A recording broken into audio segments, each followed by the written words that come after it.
4 साल बाद मोहम्मद आमिर ने एंट्री ली है इंटरनेशनल क्रिकेट में और भाई साहब वो आते ही छा गए। मैंने आप लोगों को पहले ही बताया था, पुराना चावल है भाई। पुराना चावल होता है, एक्सपीरियंस होता है, ज़िंदगी होती है, तजर्बा देखा होता है। चलो 19-20 ऊपर नीचे 100 किस्म की बंदा चीज़ें कर जाता है, लेकिन जहाँ तक मोहम्मद आमिर की बॉलिंग है ना, वो अभी भी नज़र आ रहा है। वो उसने बिल्कुल ठीक कहा था, मैं फिट हूँ, मैं 2019 से ज़्यादा अपने आप को बेहतर महसूस कर रहा हूँ। वो आज हमने देख लिया है सर। 2 ओवर 2 विकेट्स आते साथ पहले ओवर में विकेट ली है। ये इनकी पहले ओवर में मोहम्मद आमिर की if I am not wrong तो 44th विकेट है। पहले ओवर में 44th विकेट है ये मोहम्मद आमिर की। मतलब उन्होंने पहले रॉबिन्सन को आउट किया, आते साथ ही अपने पहले ओवर में वो टुल्ला लगाने के चक्करों में था आउटसाइड दी ऑफ स्टंप के, यार मैं किसी तरीके से ये ज़रा 30 यार्ड पार करा लूँ तो फिर तो चौका ही चौका है। वो कोई नहीं, बॉल सही बल्ले के ऊपर लगी। इफ्तिखार अहमद शॉर्ट कवर के ऊपर खड़ा था, आसान तरीन चाचा के पास कैच आया, सवाल ही पैदा नहीं होता था चाचा ये क्या ड्रॉप कर दे। ये क्या ड्रॉप करने का मतलब ये था चाचे ने जन्नत ड्रॉप कर दी। इस लेवल पर आकर समझ लो। अच्छा, उसके बाद दूसरा वो फॉक्स क्रॉफ्ट ही है, हाँ वो ज़रा नाम ज़रा आपको पता है, मैं अंग्रेज़ों के नाम के मामले में ना भाई इतना ज़्यादा फ्री नहीं करता। हाँ अच्छा, उसने भी सेम यही ब्रेकिंग द शैकल्स वाले काम करने की कोशिश की। अब मोहम्मद आमिर को आप ऐसा तो नहीं है कि भाई वो आपके हिसाब से मार नहीं खाने वाला। मतलब आपका दिल कर रहा है मोहम्मद आमिर को कूटूं, आप कूट लेंगे, नहीं।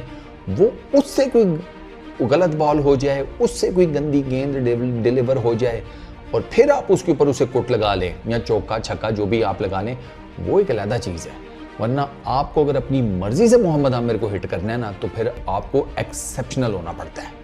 इसी वजह से T20 क्रिकेट में 4 ओवर की क्रिकेट में मोहम्मद आमिर आपको मार खाता हुआ नहीं नजर आता। उसकी बुनियादी रीज़न ये है कि वो आपका माइंड पहले, यानी कि बैटर्स का वो माइंड पहले ही रीड कर चुका होता है और इसी बेस के ऊपर वो बैटर्स के साथ खेलता है। उसको पता होता है कि भैया ये मारने के चक्करों में मैंने मार नहीं खानी, बस विकेट लेनी है, इसको आउट। ये मोहम्मद आमिर का मैंने देखा है, वो ये जो कैलकुलेशन है, ये जो इक्वेशन है, उससे मेरा ख्याल है वो निकल गया। उसको यही होता है कि मैंने मार नहीं खाऊंगा। ये उलट पुलट किस्म की को ट्राई करेगा, जैसे ये दोनों ओपनर्स ने किया, रॉबिन्सन ने, फॉक्सक्रॉफ्ट ने। एक ने इफ्तिखार अहमद को कैच दे दिया आमिर की बॉल पे, उसी अगले ओवर में दूसरे ने बाबर आजम को कैच दे दिया। ये सूरत हाल है इस पर्टिकुलर टाइम में। पाकिस्तान फिलहाल छाया हुआ है, दूसरे एंड से शाहीन भी 1 विकेट ले गया। ऑलमोस्ट पाकिस्तान की जो प्लेइंग 11 है वो सेम है, वही 3 हमारे जो यंग लड़के हैं, उस्मान, अबरार, इरफान, इन तीनों का मेन टेस्ट है। क्योंकि बाकी तो हमारी आपको पता है शादाब की वापसी हुई है। आई रियली होप कि वो भी ज़रा जिसे कहते हैं एक बेहतर फॉर्म में आ गया हो, क्योंकि शादाब का फॉर्म में आना बहुत ज़रूरी है। आपको स्पिनर चाहिए होता है। इमाद नहीं है, इमाद पहले मैच में भी नहीं थे, इमाद इस मैच में भी नहीं है। तो चलो मे बी अब वो बाबर ने कहा हुआ है हम डिफरेंट किस्म की कंपोजिशंस ट्राई कर रहे हैं, तो वो फिर अब मुझे ना असल में ये नहीं समझ में आ रही कि हमने 2 लेगीज डाले हुए हैं। अगर आपने कम्बिनेशन की आप बात करते हैं तो फिर टेक्निकली एक ऑफ स्पिनर, दोनों राइटी होते, एक ऑफ स्पिनर होता, एक लेग ब्रेक होता, फिर भी समझ आती।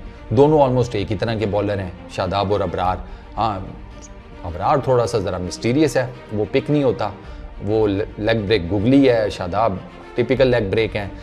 तो लेट्स सी, देखते हैं। अभी तो सीरीज़ स्टार्ट हुई है, मतलब पहला मैच तो आपके सामने ही है, सारा वाइट वॉश हो गया माशाल्लाह से।